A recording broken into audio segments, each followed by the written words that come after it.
Avant d'entrer dans le message de ce matin, le Père veut que quelqu'un comprenne que dans le passé, c'est un rêve que j'ai fait, je me suis retrouvé dans une place où, dans le rêve ou la vision nocturne, c'était un champ qui avait été comme travaillé par quelqu'un pendant longtemps et il n'avait pas produit les années passées. Et au moment où nous arrivions dans la place, les arbres étaient remplis de fruits. Il y avait toutes sortes de fruits qui étaient dans les arbres. Il y en avait tellement, les branches étaient chargées qu'elles descendaient. Et le Saint-Esprit me faisait comprendre que nous avons, et quelqu'un a travaillé dans le passé pour quelque chose, et ça n'a pas produit dans le passé. L'Éternel veut que tu comprennes à mesure que tu vas te focaliser sur lui et croire qu'il t'a tout donné par Jésus et le célébrer, le glorifier. Tu vas voir l'abondance au-delà de ce que tu avais pensé venir dans ta vie. Dans la mesure où ton cœur est pour le Seigneur et non pas seulement pour l'abondance que tu as recherchée, dans la mesure où ton cœur est pour le Seigneur, les derniers blocages vont être enlevés. Parce que plus que toi, Dieu veut glorifier sa vie. Donc, lève la tête et regarde à lui et que plus que jamais, dans tout ce que tu fais, tu désires le glorifier. Dieu ne t'a pas abandonné. Dieu a vu comment tu as bêché dans le passé, ça n'a rien donné. Il enlève les dernières digues et les derniers blocages alors que tu fais de lui l'objet de ton adoration et non pas des fruits que tu recherchais. Parce que des fois, les fruits que nous recherchons, les choses que nous recherchons ont tellement rempli nos cœurs qu'ils ont pris la place de Dieu. Nous sommes devenus idolâtres. Dans la mesure où tu enlèves cette idole de ton cœur et que tu te focalises sur l'Éternel, il enlève les dernières digues afin que tu reçoives ta part et que tu te réjouisses. Parce que Dieu t'aime. Amen. Good. Good. Bien, le thème de l'année, on va le rappeler, le thème de l'année, c'est mieux connaître Jésus-Christ. Mieux connaître Jésus-Christ. Il vient à la suite du thème de l'année dernière qui était Saint-Esprit, mon ami. Il y a un lien entre les deux. L'année dernière, il était question de remettre le Saint-Esprit à sa place dans nos cœurs. Parce que lorsqu'on regarde la marche des chrétiens, ils connaissent un peu qui est Dieu, ils connaissent un peu qui est Jésus, mais ils ne comprennent pas toujours qui est le Saint-Esprit et quel est son ministère, pourquoi il a été donné. Et donc l'année dernière, le Père voulait que on revienne à nouveau sur la place du Saint-Esprit dans l'Église et la compréhension du rôle qu'il joue dans nos vies. Pour rappel, le Saint-Esprit a été donné à l'Église comme chef. Il a été donné à l'Église afin que, de la même façon que les premiers chrétiens et les premiers apôtres ont marché, avec Jésus-Christ comme leur berger, avec Jésus-Christ comme celui qui les conduisait, de la même façon, nous aujourd'hui, nous avons le Saint-Esprit comme notre rabbin. Il était le rabbin des apôtres, le Saint-Esprit est notre rabbin, il est notre enseignant. Il est celui qui prend de ce qui est à Jésus et nous le donne. Il est le dépositaire de tout ce que nous avons comme héritage dans le ciel. Jésus-Christ lui-même n'a rien pu faire sans le Saint-Esprit. Il est celui par qui les choses se font sur la terre. Même Dieu lui-même a eu besoin que le Saint-Esprit recouvre la terre avant qu'il prononçât ces paroles, que la lumière soit. Il eût fallu qu'il recouvrât la terre. Marie a eu besoin d'être recouverte de lui pour que la puissance de Dieu fasse son œuvre dans sa vie. Donc, il était question à travers tout ce qu'on a parcouru comme message l'année dernière, de comprendre que de la même façon que le Père avait besoin de la présence du Saint-Esprit, que Jésus avait besoin de la présence du Saint-Esprit, nous avons besoin de sa présence. Il leur disait, vous recevrez une puissance, le Saint-Esprit survenant sur vous, et vous serez mes disciples, vous serez mes témoins, vous serez mes témoins à Jérusalem, dans la Judée, dans la Samarie, jusqu'aux extrémités de la terre. Il leur a demandé d'attendre. Pourquoi? Parce que lui-même a dû attendre que les jours soient accomplis et qu'il soit immergé dans l'eau et que le Saint-Esprit descende sur lui, qu'il soit amené dans le désert, qu'il soit rendu complet par le Saint-Esprit pour faire son œuvre. De la même façon, les disciples devaient attendre. Nous qui sommes l'Église des derniers temps, nous ne pouvons pas ignorer, manquer de connaissances en ce qui concerne qui il est et ce qu'il est appelé à faire. Donc, il est celui qui vient dans nos vies lorsque nous nous donnons à lui. Et la parole de Dieu nous apprend que le monde spirituel est dépendant de la parole que nous recevons. Il est dépendant du message que nous recevons. Il est dépendant de l'évangile que nous recevons. Et bien souvent, malheureusement, l'évangile qui a été reçu par beaucoup n'était pas un évangile qui présentait dans toute sa mesure le Saint-Esprit et la place qu'il a dans nos vies. La raison pour laquelle l'apôtre Paul, lorsqu'il arrive à Éphèse et qu'il rencontre ces 12 chrétiens, ces 12 disciples de Jean, il leur pose la question: avez-vous reçu le Saint-Esprit lorsque vous avez cru? Pourquoi? Parce qu'on le reçoit au moment où on croit. Et on peut ne pas le recevoir au moment où on entend l'évangile de Christ. Si l'évangile de Christ n'est pas présenté de la bonne façon, on peut ne pas le recevoir.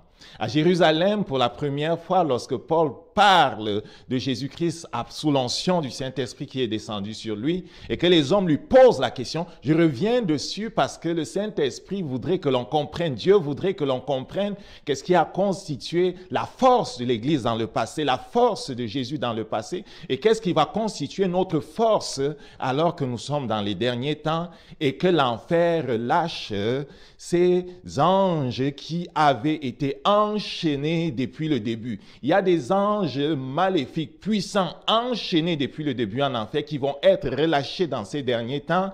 Et ce sont des hommes et des femmes de Dieu qui comprennent qui est le Saint-Esprit et qui sont habités du Saint-Esprit, qui seront capables de faire face. Nous insistons dessus, le ciel insiste dessus, parce que personne ne fera face à ceux-là qui ont été enchaînés depuis le début et qui vont être relâchés dans ce temps-ci s'ils n'ont pas le Saint-Esprit. Donc à Jérusalem, lorsqu'il prêche, les gens touchés par la parole de Dieu posent la question: que ferons-nous, hommes frères? Acte 2, tu peux le voir dans Acte 2, à partir du verset 37, il dit: répentez-vous. L'évangile de Christ, lorsqu'il est proclamé, l'évangile du royaume, lorsqu'il est proclamé, insiste sur la repentance. Et dans ces temps qui sont les derniers, nous insisterons encore sur la repentance. Sans repentance, impossible de s'aligner avec le trône de Dieu. C'est un mot qui veut dire un abandon de notre façon de penser, notre façon de voir pour nous aligner sur Dieu. Donc, il leur disait: repentez-vous, cessez de suivre vos propres voies. Cessez de penser que vous pouvez vous sauver vous-même. Cessez de penser que vous pouvez vous en sortir tout seul. Et il disait: soyez immergés au nom de Jésus pour le pardon de vos péchés. Et chacune des choses qu'il dit a une place qui ne peut être niée, on ne peut pas les déplacer. La repentance d'abord, l'immersion après. Et il dit: vous recevrez le don du Saint-Esprit.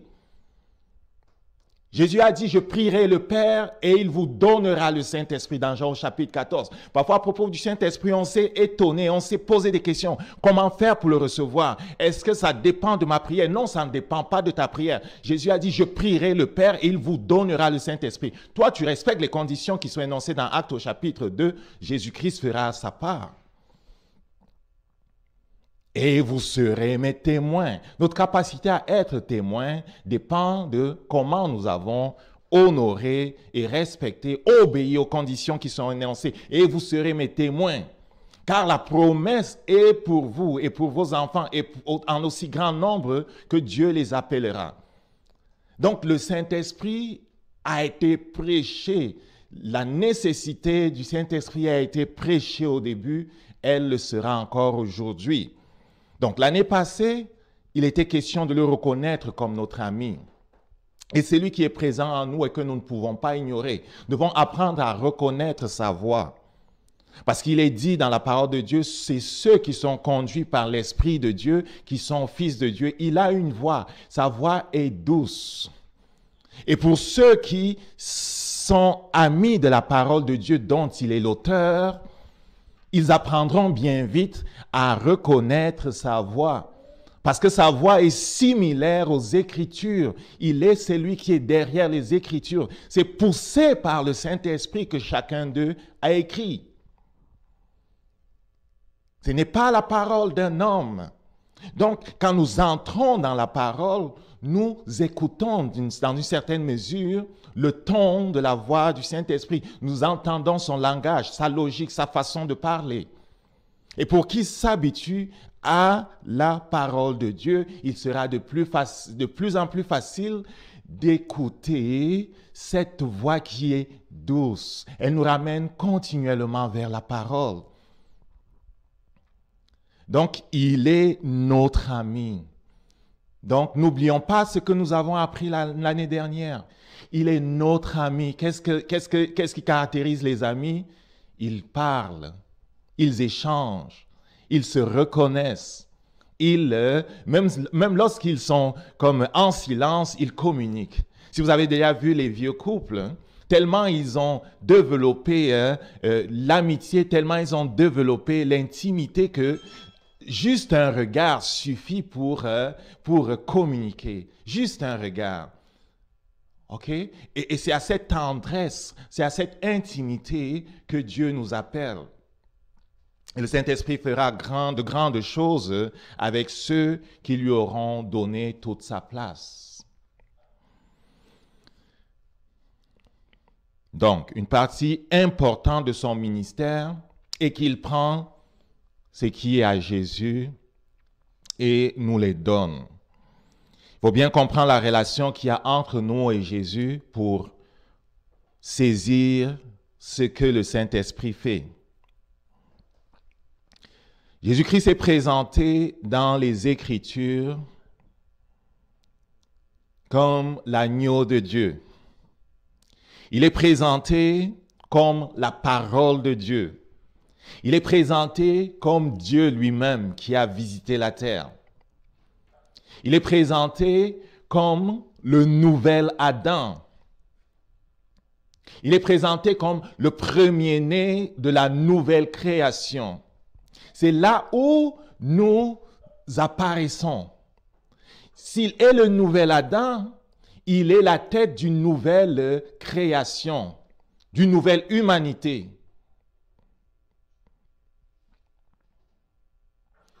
Donc, Jésus-Christ, similairement à Adam, est la tête d'une nouvelle race de personnes.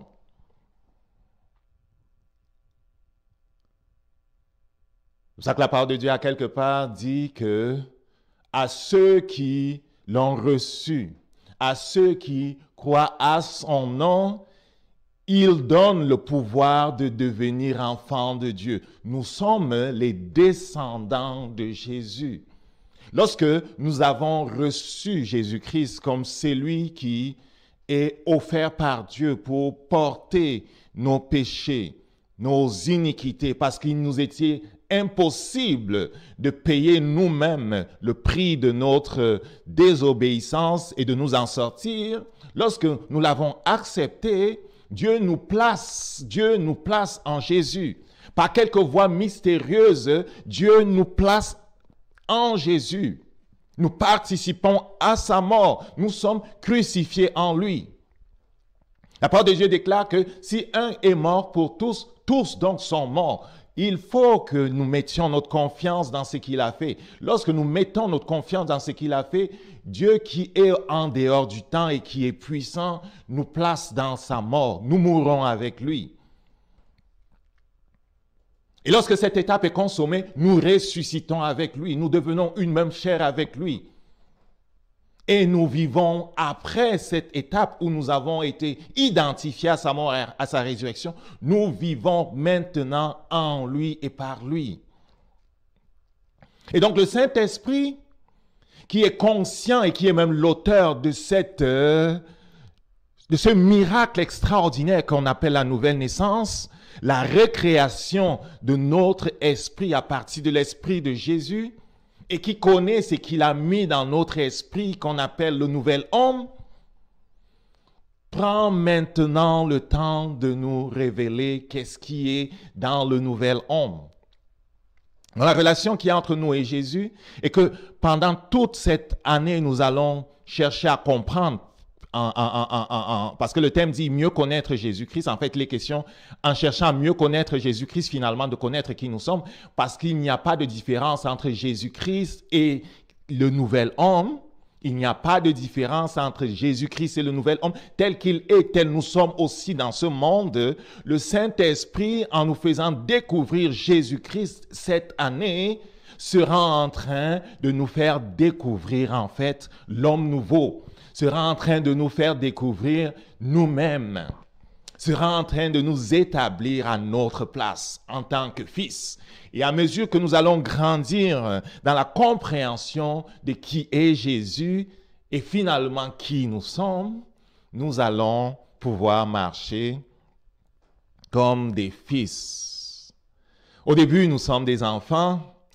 Et la particularité des enfants, c'est quoi? C'est que give me, give me, give me, n'est-ce pas? Donne-moi, donne-moi, donne-moi. Nous voulons tous recevoir. Nous sommes des enfants au début.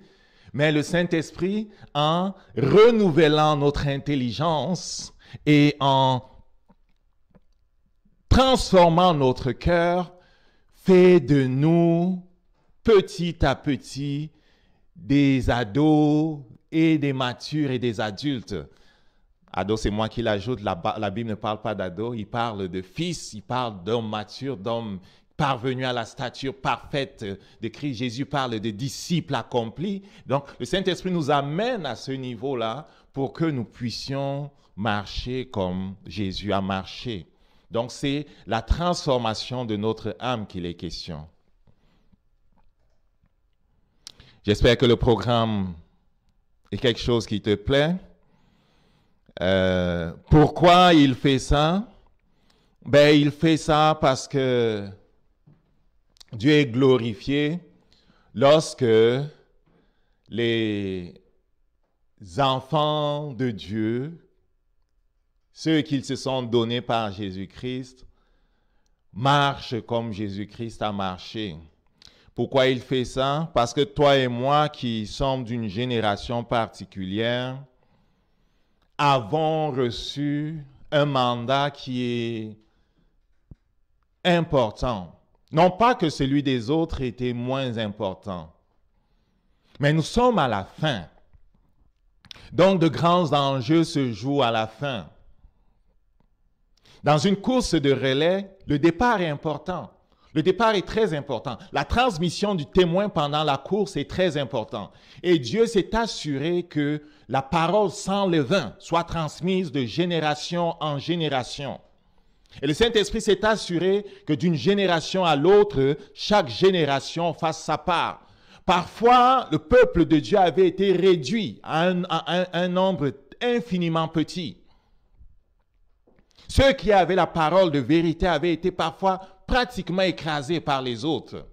Mais Dieu s'est assuré que dans l'ombre, dans la discrétion, parfois cachés où ils étaient dans leur grotte, la parole soit transmise, bien que les martyrs étaient plus nombreux et que leur sang était répandu par toute la terre. Alors que nous sommes à la fin, et que bien sûr, nous ne sommes pas les plus nombreux en termes de pourcentage, Dieu va s'assurer, dans ces temps qui sont le dernier par le Saint-Esprit, de faire entrer dans son Église, selon les prophéties, plusieurs autres qui seront fascinés par Jésus-Christ, fascinés par sa parole et qui ne se laisseront pas distraire, tromper par l'autre, qui ne se laisseront pas distraire lorsque viendront les autres propositions. Amen.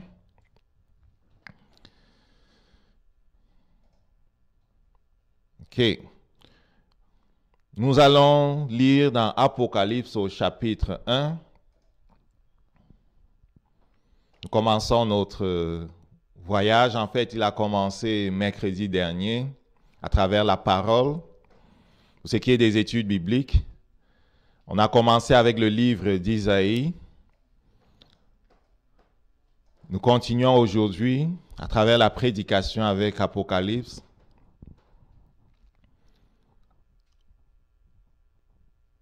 Nous sommes à la découverte de Jésus, à la découverte de nous-mêmes. Pour ce qui est de l'Apocalypse, c'est très intéressant de voir que c'est un livre qui est écrit alors que l'Église était dans la tribulation. L'Église était fortement persécutée. Ce qui s'est passé alors est pour nous source d'inspiration. Et on va trouver dans ce qui a été écrit par le Saint-Esprit des éléments pour nous permettre de nous préparer. Parce que nous aussi, on va vivre une partie de la grande tribulation qui vient. Plusieurs ont parfois dit que l'Église serait enlevée avant la grande tribulation.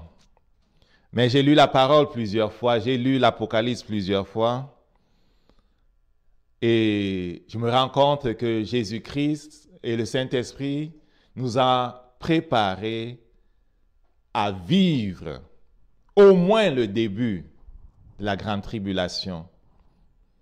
Dans le livre de l'Apocalypse, vous vous souvenez de Jean qui est dans cette place, on voit arriver une grande foule, et l'ancien lui demande d'où vient cette grande foule. L'apôtre Jean répond, « Mon Seigneur, c'est toi qui le sais. » Et l'ancien qui parle avec lui dit, « Ils viennent de la grande tribulation. Ils ont lavé leurs vêtements dans le sang de l'agneau. » La grande foule qui arrive au ciel vient de la grande tribulation. Il ne vient pas de la petite tribulation que les autres ont connue à Jérusalem, là. Il ne vient pas des tribulations que les autres ont connues pendant les autres siècles, mais il vient de la grande tribulation qui a à la tête de ceux qui persécutent l'Église le fils de Satan. Ce n'est pas simplement des anges et des démons qui ont été envoyés, comme dans le passé. Celui qui va être sur la terre pour persécuter la terre et l'Église, ce n'est pas un démon. C'est le fils de Satan, c'est le mal personnifié lui-même. Et dans le passé, les anges qui étaient enchaînés au temps de Noé, qui étaient enchaînés après la chute, ne sont pas relâchés. Ils sont relâchés dans ce temps-ci. C'est la grande tribulation qui est devant nous.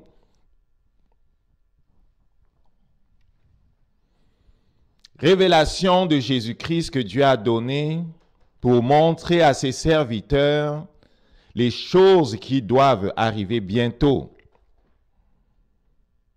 et qu'il a fait connaître par l'envoi de son ange à son serviteur Jean. C'est bien de savoir que Dieu ne nous laisse pas ignorants de ce qui doit arriver. Et je veux que tu saches que Dieu ne le fait pas simplement pour des grandes choses.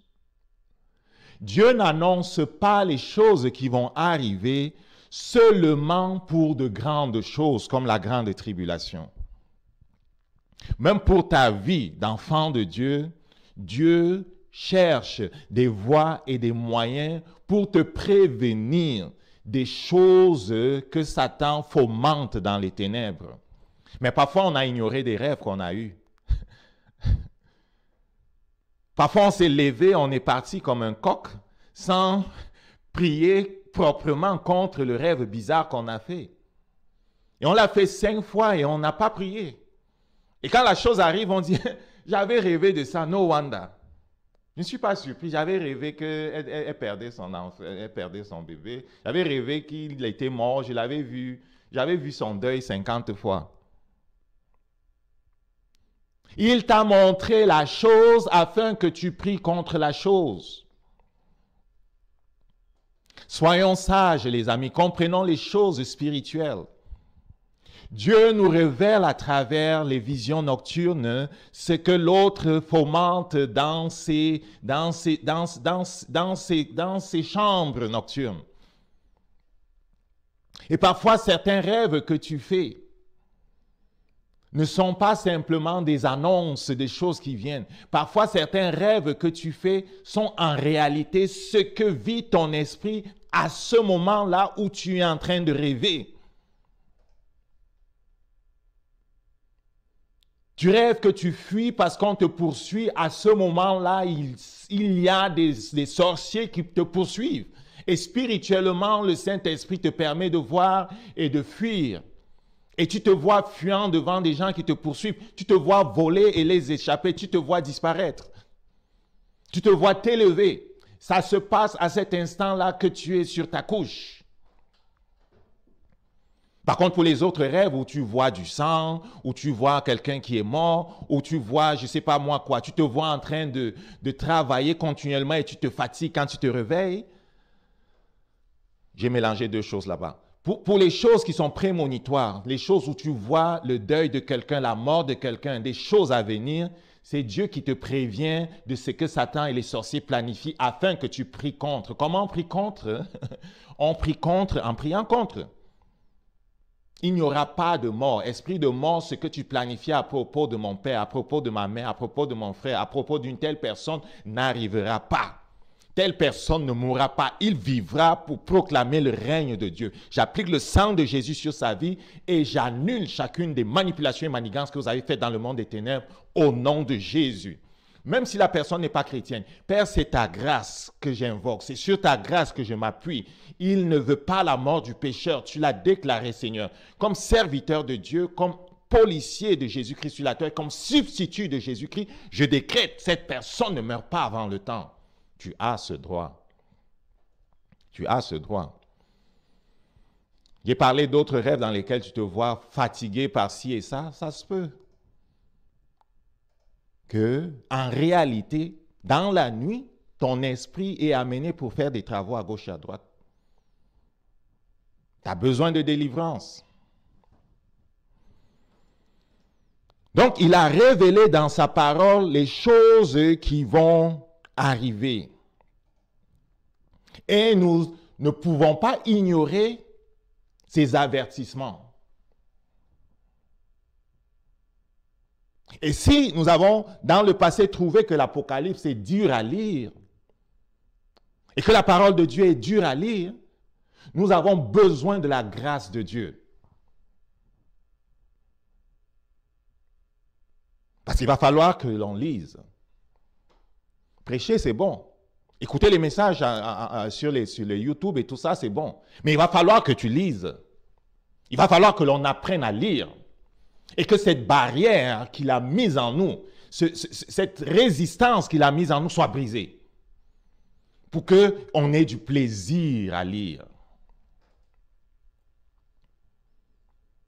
Et s'ouvriront nos yeux spirituels et nos oreilles spirituelles, et notre cœur sera cette bonne terre dans laquelle ces paroles qui sont esprit et vie vont porter le fruit que Dieu proclame. Donc, il envoie son ange pour parler à Jean, parce que Dieu ne veut pas que ses enfants soient surpris. Il dit,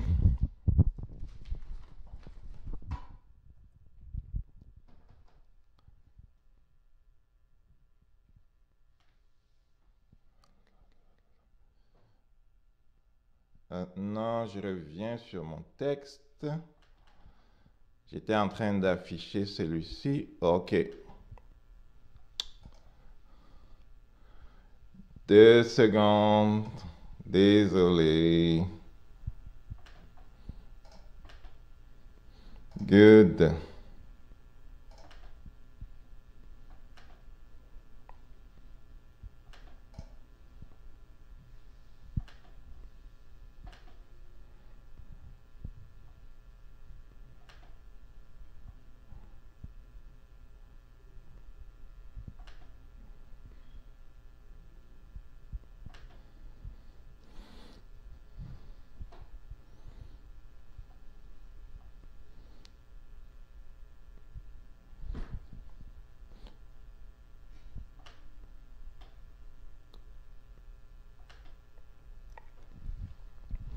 qui a annoncé la parole de Dieu et le témoignage de Jésus-Christ et toutes les choses qu'il a vues. Donc, l'ange vient annoncer la parole de Dieu, il vient annoncer le témoignage de Jésus-Christ. Non, c'est Jean plutôt. Jean annonce la parole de Dieu, Jean annonce le témoignage de Jésus-Christ et toutes les choses qu'il a vues. Il n'a rien retenu. Dieu n'a rien retenu qui est nécessaire à notre succès comme enfants de Dieu dans ces temps qui sont les derniers. Il a annoncé toutes les choses. Dieu n'a rien retenu. Dieu ne retiendra rien. Si nous avons l'impression parfois qu'il nous manque quelque chose ou que nous sommes faibles, ce n'est pas parce que Dieu a retenu quelque chose. Dieu n'a rien retenu qui était nécessaire. Dieu n'est pas contre toi. Si tu as l'impression que ta vie n'est pas ce qu'elle devrait être et que tu t'es même fâché contre lui, c'est le temps que tu changes ça. Parce que Dieu agit de la même façon encore et encore. Il a annoncé les choses qui devaient venir à cause de sa miséricorde. Il n'a rien retenu qui est nécessaire à l'Église. Et chaque fois que je parle de l'Église, je ramène la chose à toi parce que je veux que tu comprennes que pour ce qui concerne ta propre vie, Dieu ne retiendra rien. Dieu t'a tout donné. Et qu'est-ce qui se passe si je n'ai pas encore? Si je n'ai pas encore, c'est parce que je n'ai pas encore compris ou vu la porte qu'il a ouverte. Je n'ai pas encore compris l'enseignement que le Saint-Esprit s'évertue à me communiquer. Donc, Dieu donne toute chose qui nous est nécessaire. Il dit, bienheureux est celui qui lit. Bienheureux est celui qui lit. Sont ceux qui écoutent la parole de cette prophétie. Bienheureux est celui qui lit. Bienheureux est celui qui écoute la parole de cette prophétie, qui garde les choses qui sont écrites, car le temps est proche.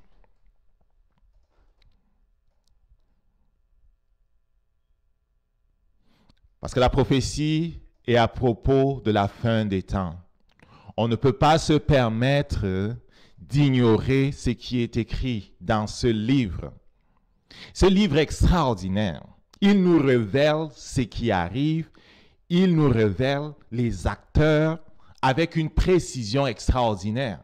Il faut vraiment vouloir ignorer pour ignorer les indications qu'il nous donne. Il ne nous donne pas le jour où la dernière trompette est sonnée, mais il nous donne la séquence des événements. Il nous donne la séquence des événements. Il nous dit qui viendra et après quoi. Et après quoi, on ne devrait pas être surpris.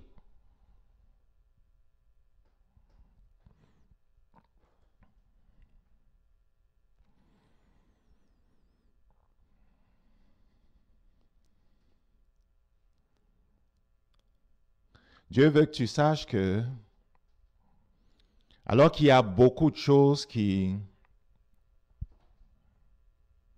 sollicitent ton attention, qui sollicitent tes forces, qui sollicitent les ressources qu'il a mises à ta disposition, il n'y a vraiment pas plus important pour toi et pour moi aujourd'hui. Et c'était le cas dans le passé. Parce que les lois spirituelles ne changent pas. Il n'y a pas plus important pour toi et pour moi la connaissance de Dieu et la compréhension de ce qu'il dit. Ces paroles, c'est notre nourriture. Et on doit les rechercher. On doit se laisser fasciner par lui. On doit revenir à lui continuellement. Il n'y a pas plus important pour nous aujourd'hui, alors qu'on se prépare à réussir la course qui est mise devant nous, il n'y a pas plus important que de nous remplir de sa parole. Alors que je partageais avec les enfants encore sur la parole, le Saint-Esprit nous ramène sur Marie et Marthe. Quelle était la différence entre Marie et Marthe? Les deux aimaient le Seigneur. Les deux, avec leurs frères, recevaient constamment Jésus-Christ dans leur maison.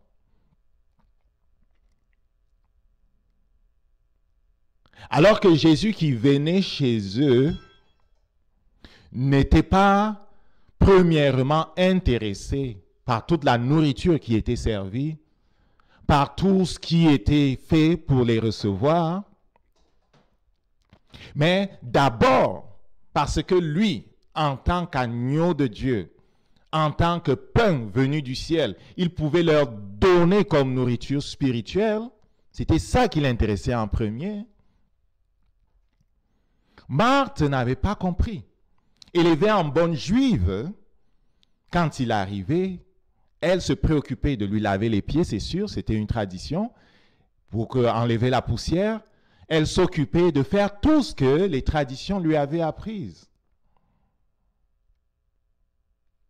Elle avait oublié que, depuis le début, Dieu est intéressé à être connu par son peuple et Dieu est intéressé à donner sa parole à son peuple.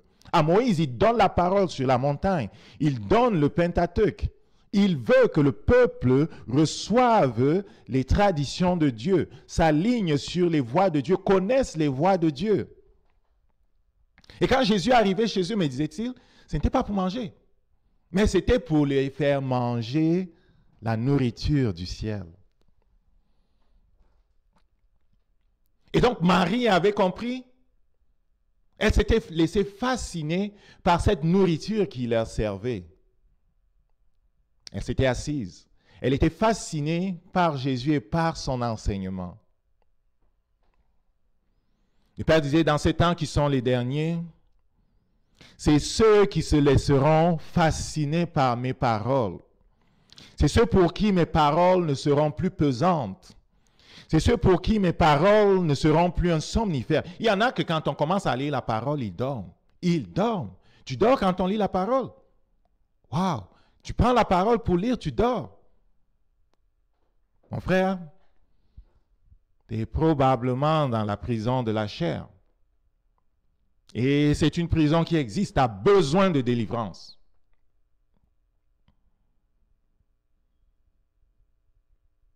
Et ce même désir de donner le pain venu du ciel, on le voit avec Jésus et la femme samaritaine. Ce même désir, Dieu l'a aujourd'hui. Il sait que nous allons faire face aux anges qui ont été enchaînés pendant longtemps, les anges déchus enchaînés dans les abysses qui vont être relâchés. Il sait que nous allons faire face au fils de Satan lui-même. Il sait que ce qui vient sur la terre est terrible. Il l'a dit lui-même lorsqu'il prophétisait que s'il n'avait pas écourté ce temps, il ne se trouverait même pas de chrétiens sur la terre. Donc il vient un tsunami d'oppression, un tsunami how will I say that in French? De tromperie. Parce que c'est des docteurs, c'est des personnes vraiment qui ont toutes sortes de doctorats en théologie. C'est des gens qui sont hautement estimés comme serviteurs de Dieu, qui vont être utilisés pour tromper le peuple, pour les amener vers le nouvel ordre mondial, pour les amener vers l'œcuménisme, vers la religion qui s'en vient, pour les amener vers le grand syncrétisme qui s'en vient. C'est ces docteurs, c'est ces gens qui sont hautement suivis dans les médias sociaux qui vont aller signer ces alliances et ces pactes et qui vont amener comme un troupeau tous ceux qui les suivent. et qui n'ont jamais appris à lire dans les Écritures pour savoir, c'est lui que je suis, suis-il le Seigneur? Parce qu'il y a une loi spirituelle qui nous a été donnée. Paul dit, soyez mes imitateurs comme je le suis de Christ. C'est une loi spirituelle. Celui que je suis ne peut pas être suivi si je ne le vois pas suivre Christ. Comment je sais qu'il suit Christ? Je sais s'il suit Christ si quand je consulte les Écritures comme faisaient les Bériens, je me rends compte qu'il est en train de suivre Christ. Des principes nous ont été donnés dans la parole que nous ne devons plus négliger.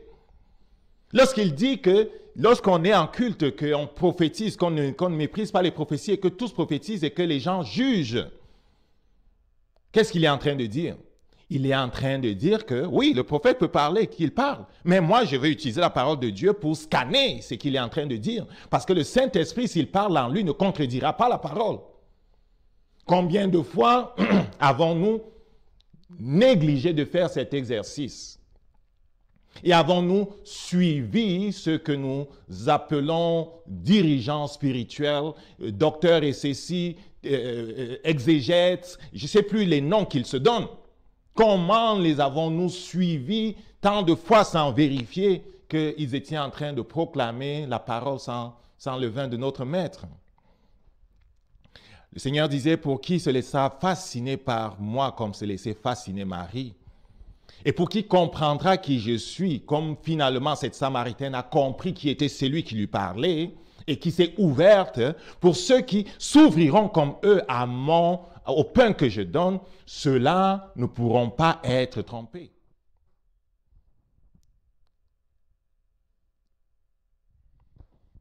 Donc, bienheureux est celui qui lit. Bienheureux est celui qui écoute, qui se laisse fasciner. Bienheureux est celui qui garde. Garder veut dire obéir, mettre en application. Et garder devant nos yeux et faire ce qu'elle dit. Et ne pas ignorer ce qu'elle dit. Bienheureux est celui qui garde, car le temps est proche. Plus que jamais, le temps est proche. Et les choses n'iront pas en s'améliorant. Je suis désolé si tu pensais que ça s'améliorerait. Les choses n'iront pas en s'améliorant. Parce que dans tous les gouvernements du monde, il est important que des hommes clés prennent le pouvoir. Il est important que l'on mette la touche finale au changement de loi qui est nécessaire pour qu'on aille un pas plus loin dans la mise en place des piliers qui sont nécessaires à l'avènement du nouvel ordre mondial. Les temps sont proches. Il est important que les chrétiens prient plus que jamais afin que, malgré tout ce qui se passe dans le monde, personne ne dévie de ce que notre Père a proclamé. Qu'ils soient tous contrôlés par la parole de notre Dieu. Il est important que l'intercession monte de la terre. La parole de Dieu ne s'accomplira pas si l'Église de Dieu est ignorante de ce qui se passe. Je vous ai parlé des rêves. Il en est des rêves et des rêves que nous faisons et notre vie personnelle de ce qui arrive à l'Église. Lorsque Dieu envoie ses prophètes pour prévenir l'Église des plans que fomente l'ennemi, si l'Église ne se met pas à prier pour s'assurer de contrecarrer ce qui est fait dans le monde spirituel, l'Église vivra des choses qui n'étaient pas prévues. C'est pour ça qu'il dit « Mon peuple périt parce qu'il manque de connaissance ». Il manque la connaissance de ce qui est fait dans le monde spirituel. Il manque la connaissance des principes qui régissent le monde spirituel. Il manque la connaissance de ce qu'il y a comme enjeu. Mais les prophéties ne sont plus scellées. Elles ont toutes été, décelées en sorte que si nous manquons aujourd'hui de connaissance, c'est parce que nous aurions choisi de mettre au-dessus de ce que Dieu peut nous donner comme connaissance autre chose. Nous aurons choisi de mettre autre chose, même comme chrétiens. On aura choisi de mettre peut-être le service à Dieu au-dessus de l'intimité avec Dieu, même en tant que chrétien. On aura choisi de mettre toutes les autres choses au-dessus de la communion avec Dieu lui-même et de la place première de sa parole. Et donc, on aura choisi de ne pas voir.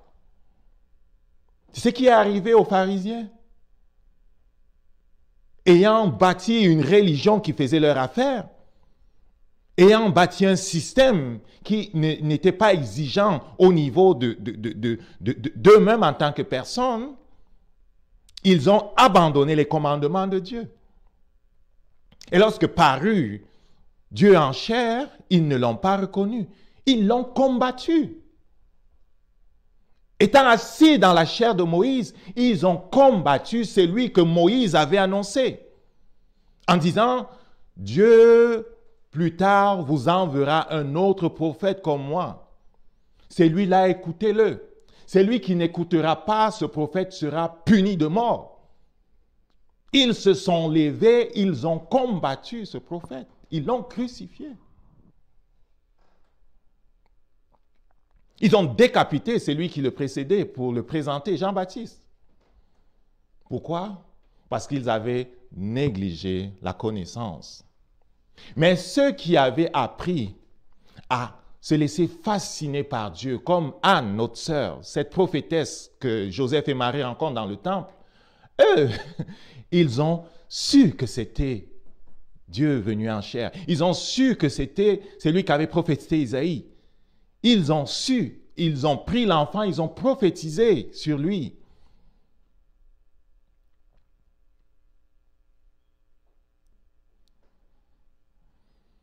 Que Dieu nous aide à ne pas manquer ce qui se passe. Jean aux 7 églises qui sont en Asie. Que la grâce et la paix vous soient données de la part de celui qui est, qui était et qui est à venir, et de la part des 7 esprits qui sont devant son trône.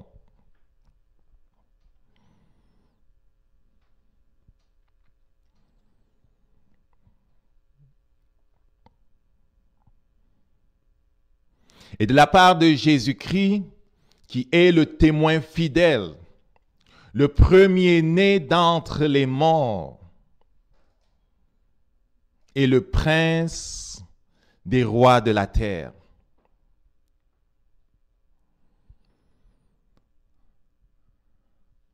De la grâce et de la paix de Dieu, nous avons besoin.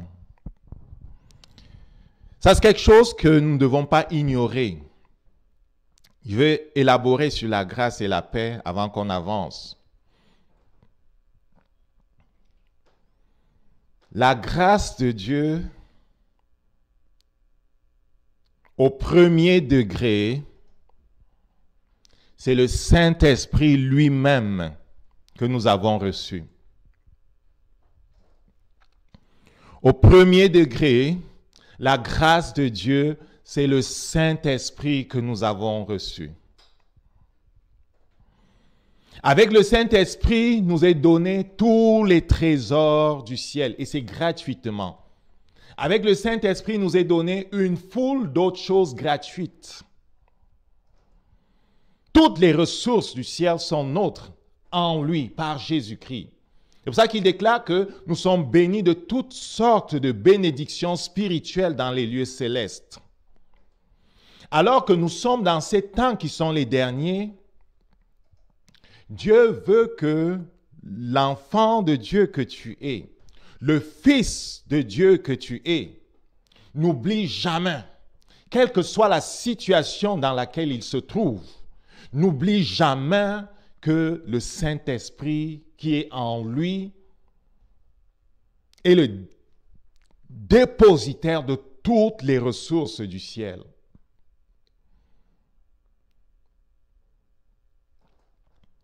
Ce à qui l'apôtre écrit « Vive les tribulations ».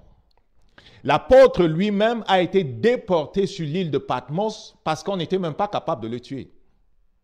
On a dit « Toi, tu nous fatigues ». On n'a pas pu te tuer malgré qu'on l'ait mis dans un tank à huile chaude, chauffé. écoute, on va te déporter sur l'île de Patmos, au moins on va empêcher que tu ne continues d'empoisonner la terre avec ton message. Les autres avaient été tués. Et Jean était resté le dernier afin de pouvoir dire à l'Église que Jésus est le Fils de Dieu. Lis l'évangile de Jean. Dieu le garde plus que les autres parce qu'il savait que viendrait la corruption, viendrait une attaque contre l'identité de Jésus-Christ. Et les gnostiques et les autres religions à mystère se sont donnés à cœur joie pour polluer l'évangile. Satan a essayé de la polluer dès le départ, de donner un coup fort pour la polluer dès le départ. Donc, il est déporté sur l'île de Patmos parce que toute l'Église vivait des tribulations.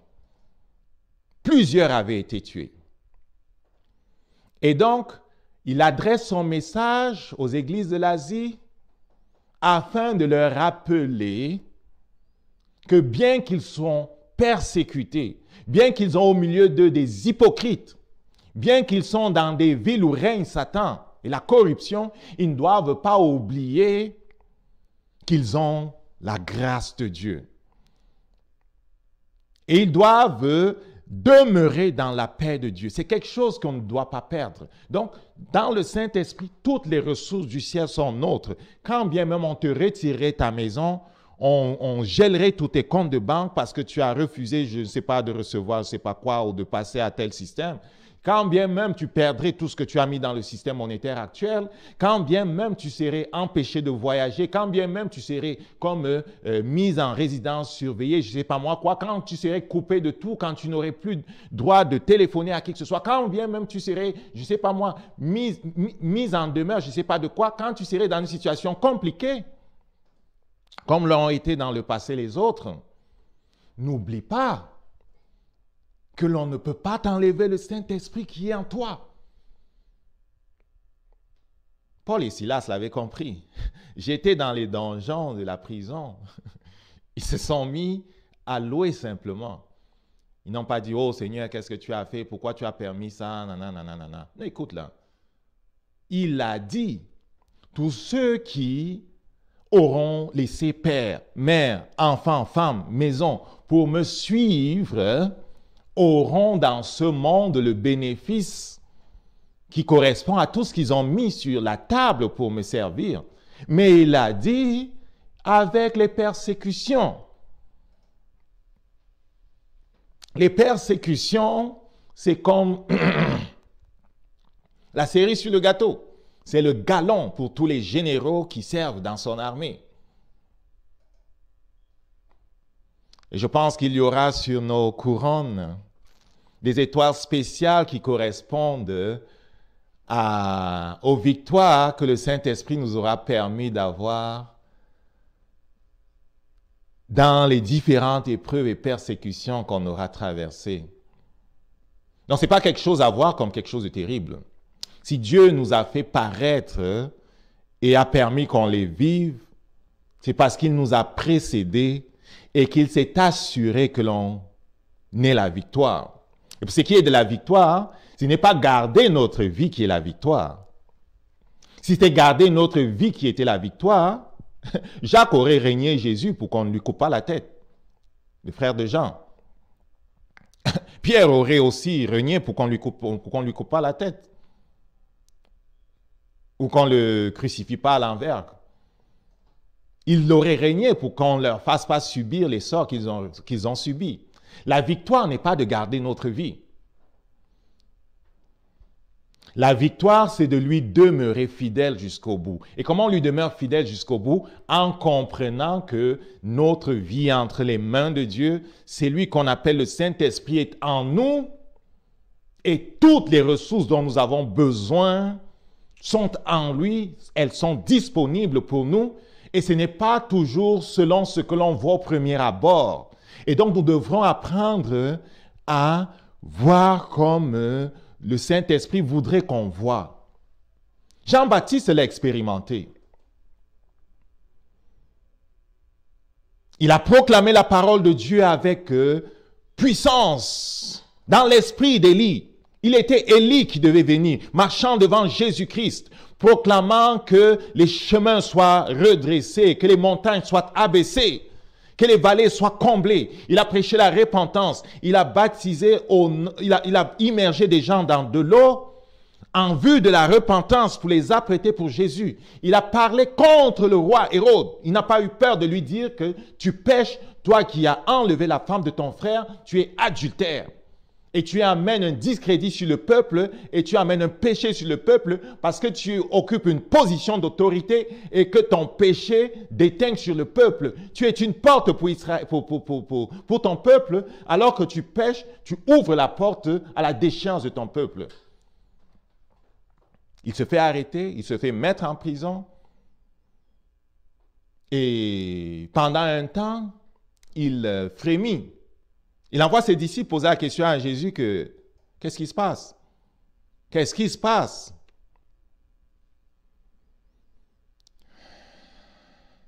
La pression ira montante sur nous. On se trouvera dans cette place où s'est trouvé Jean-Baptiste et les autres. N'oublions pas que la grâce, quand il dit que la grâce et la paix vous soient données, ce sont nos armes les plus puissantes. Au milieu de la tribulation, en prison, ou je ne sais pas dans quelle situation, n'oublions pas que nous avons la grâce, nous avons la victoire. La victoire n'est pas de garder notre vie, par exemple. La victoire, c'est de marcher selon ce qui est écrit.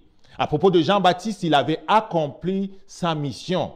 Il avait parfaitement réussi à préparer une partie du peuple à recevoir Jésus-Christ. Il avait fini avec sa mission. Jésus-Christ devait prendre le relais. Et il devait sortir de façon glorieuse en donnant sa vie. Étienne l'a expérimenté plus tard. À la fin de son affectation sur la terre, il devait donner sa vie. Il faut y penser. Quelques-uns parmi nous auront peut-être à donner leur vie. Si c'est écrit, on ne peut pas laisser non accompli ce qui est écrit de nous. Comment le Père sera-t-il glorifié si tout ce qui est écrit de nous n'est pas accompli? Et donc, pour certains de ceux qui nous ont précédés, il était écrit d'eux qu'ils donneraient leur vie.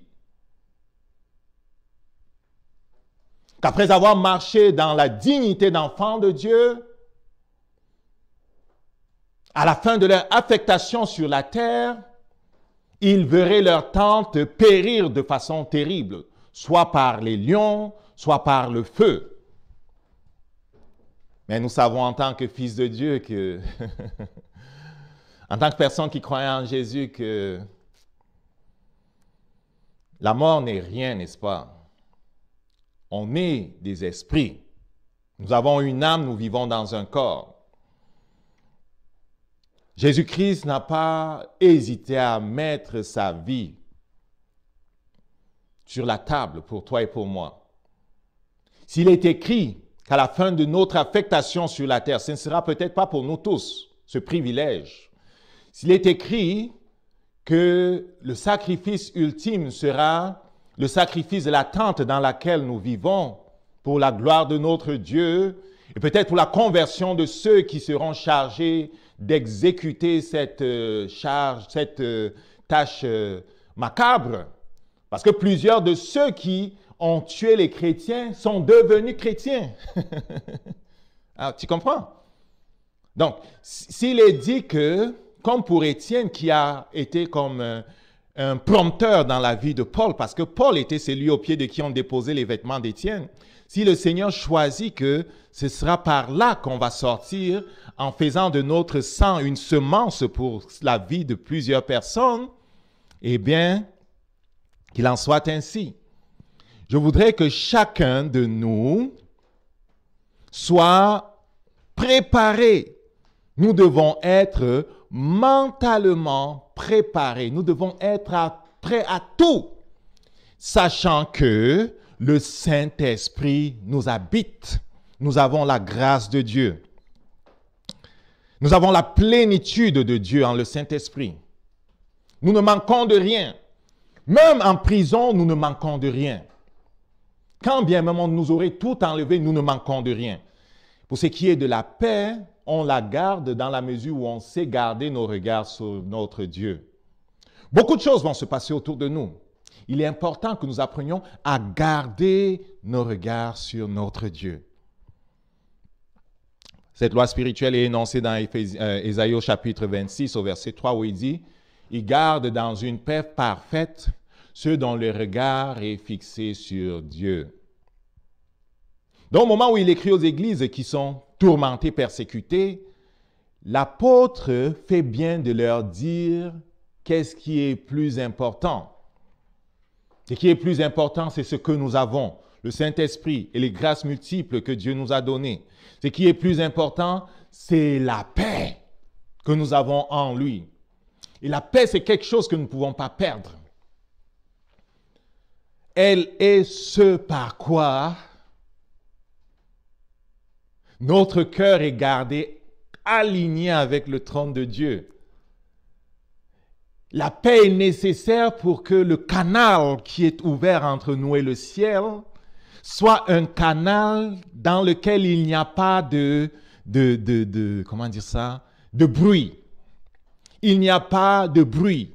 Je parle en termes techniques pour ceux qui comprennent les ondes et la transmission des ondes. En général, lorsqu'on transmet des ondes d'une place à l'autre, on essaye de jouer sur les paramètres physiques des ondes pour s'assurer qu'il n'y ait pas de perte de la source à l'arrivée. Et l'une des choses sur lesquelles on cherche à exercer un contrôle, c'est le bruit. Et la paix garde nos cœurs dans le calme. Ainsi, le conduit qui nous lie au ciel, la porte qu'il y a entre nous et le ciel est ouverte et Dieu peut être Dieu dans nos situations.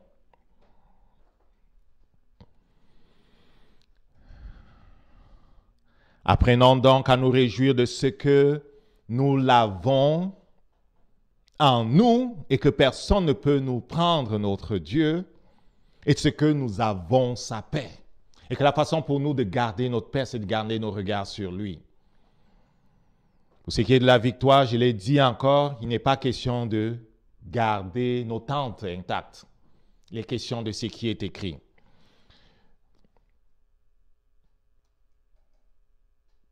Jésus est le témoin fidèle. Jésus a réussi. Et nous sommes assis en lui. Il nous a fait asseoir dans les lieux célestes en lui. Il est le premier-né. Nous sommes nés en lui. Il est le tronc, nous sommes les sarments. La vie de Jésus coule en nous. Jésus a réussi. Nous allons réussir. Tu vas réussir, mon frère. Tu vas réussir, ma sœur, à l'honorer jusqu'au bout parce qu'il te tient dans ses mains. Alors que tu continues de tourner les regards vers lui et que tu coupes les autres choses, il va falloir couper les autres choses. Il va falloir couper les autres choses. Et que tu coupes les autres choses qui te tirent en arrière. Que tu te déconnectes des autres choses qui te tirent en arrière. Pour te focaliser sur lui comme Marie l'avait fait, tu es transformé pour vivre selon l'homme nouveau. Tu es transformé dans ton intelligence pour penser comme Jésus. Tu es transformé pour marcher fidèlement comme il a marché. Oui, tu feras de grands exploits parce que le Saint-Esprit continuera de te révéler qui est Jésus et qui tu es en lui. Tu feras de grands exploits dans la mesure où tu marcheras fidèlement dans ce qu'il te donne. Dieu a fait sa part. C'est à notre tour de faire la nôtre.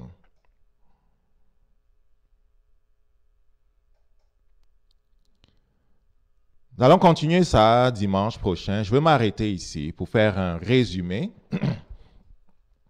L'année dernière, il nous a parlé du Saint-Esprit et de l'importance pour lui d'être notre ami. Il est le chef suprême de l'Église sur la terre aujourd'hui, le Saint-Esprit. Ne l'oublie pas. Ce n'est pas un homme qui est le chef de la chrétienté. Pour ce qui est de la chrétienté, les hommes peuvent dire ce qu'ils veulent. Dieu sait qu'ils sont à lui. Tu comprends? Dieu connaît exactement qui lui appartient.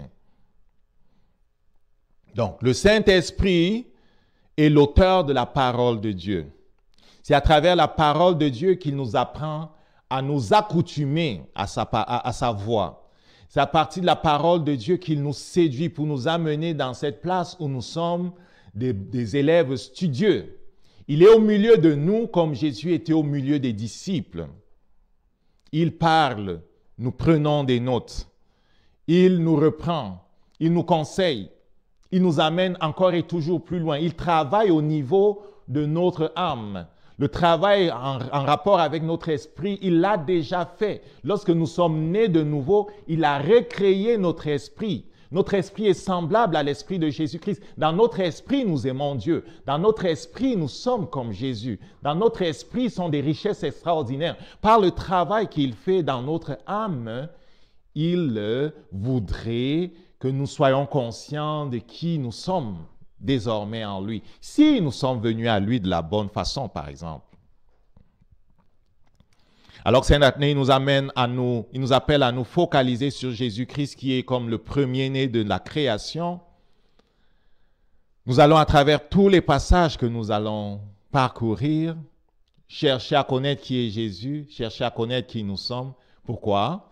Parce que nous sommes dans les derniers temps, mon ami.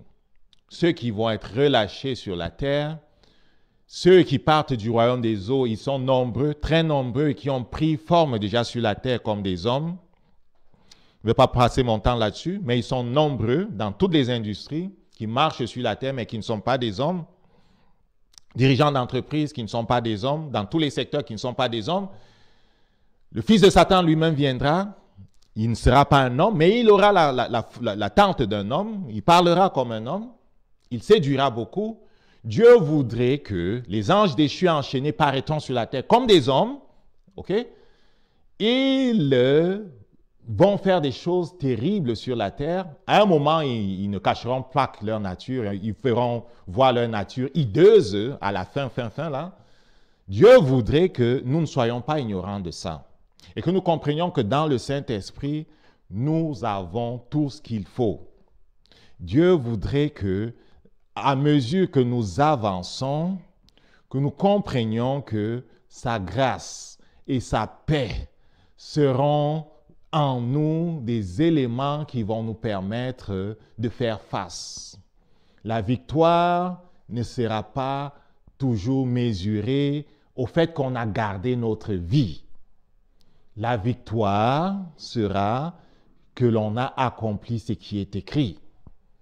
Il faut que de plus en plus, on soit comme rempli de cette notion de ce qui est écrit de l'Église et de nous-mêmes, en sorte que nous recherchions à faire en sorte que ce qui est écrit soit accompli.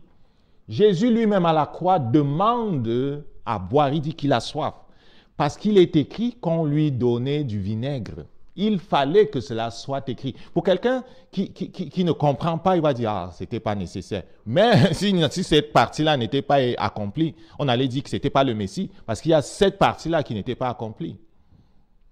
Donc, de la même façon que Jésus était préoccupé d'accomplir tout ce qui était écrit à propos de lui, l'Église doit se préoccuper d'accomplir tout ce qui est écrit à propos d'elle. Il est écrit des choses merveilleuses. À propos de toi, Dieu a écrit des choses merveilleuses, extraordinaires. Alors que tu poursuis des rêves aujourd'hui, rassure-toi que tu es aligné sur ce qui est écrit. Autrement, tu serais en train de bâtir ton propre monde. Dieu ne veut pas qu'on soit confus à la fin. Il ne veut pas qu'on soit confus. Il veut qu'on se réjouisse de ce que on n'aura pas ignoré toutes les informations qu'il a essayé de nous faire parvenir en tant qu'Église ou individuellement, afin que nos vies soient selon ce qui est écrit. C'est selon ce qui est écrit que nous serons jugés. Selon ce qui est écrit que l'Église sera jugée. Selon ce qui est écrit que que sera mesurée même l'ampleur de notre comment dire ça? De notre victoire, de notre gloire, si tu veux, en tant que serviteur de Dieu. Nous allons prier. Je veux que tu pries pour toi-même. Peut-être que tu t'es laissé distraire par trop de choses dans le passé, mais on est en train d'aller vers la fin. Dieu veut plus que des gens soient distraits, mais soient vraiment focalisés sur lui. Je veux que tu pries pour toi-même afin que Dieu te ramène à cette place où tu es de plus en plus omnibulé par lui. Comment tu sais que c'est en train de grandir en toi? Quand tu auras de plus en plus du goût pour sa parole. On n'aura pas besoin de te dire, tu iras chercher ta parole pour la lire. On a engagé les enfants ces derniers temps dans la lecture de la parole et on prend comme 30 minutes pour partager avec eux le soir. Et je peux te dire, même Jérémie court pour aller lire sa parole lui seul. Je lui ai dit, écoute Jérémie, tu prends un bic, s'il y a quelque chose que tu trouves qui est bon, souligne. Et je l'ai vu souligner une couple de choses dans son livre. Et quand on s'assoit pour partager, il partage aussi ce qu'il a lu. Amen.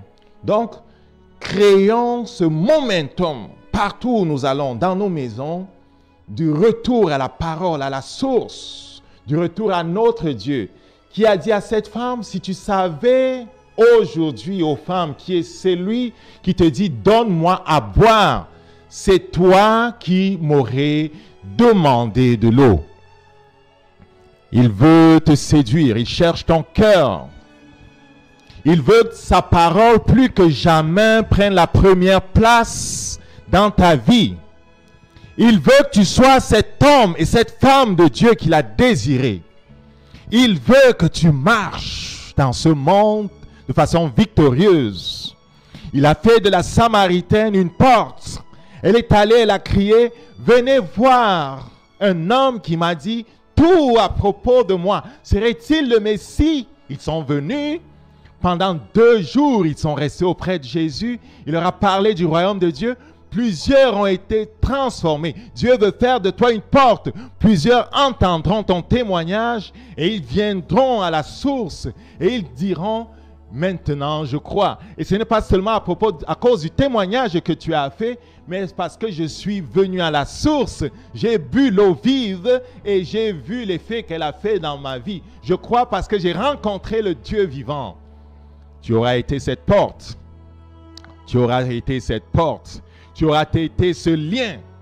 Tu auras été celui-là qui aura ouvert les yeux des aveugles afin qu'ils voient. Et quand sera venu le temps, s'il le faut, au moment de la fin de notre affectation, je ne sais pas qui aura cet honneur quand sera venu le temps, peut-être d'offrir en sacrifice nos tentes. Nous le ferons en chantant comme ont chanté ceux qui nous ont précédés dans les Colisées, alors que des lions qui avaient été affamés pendant des jours étaient déliés et qu'ils fonçaient sur eux avec rage pour assouvir leur faim. Ils élevaient le nom de l'Éternel. Ils élevaient le nom de l'Éternel.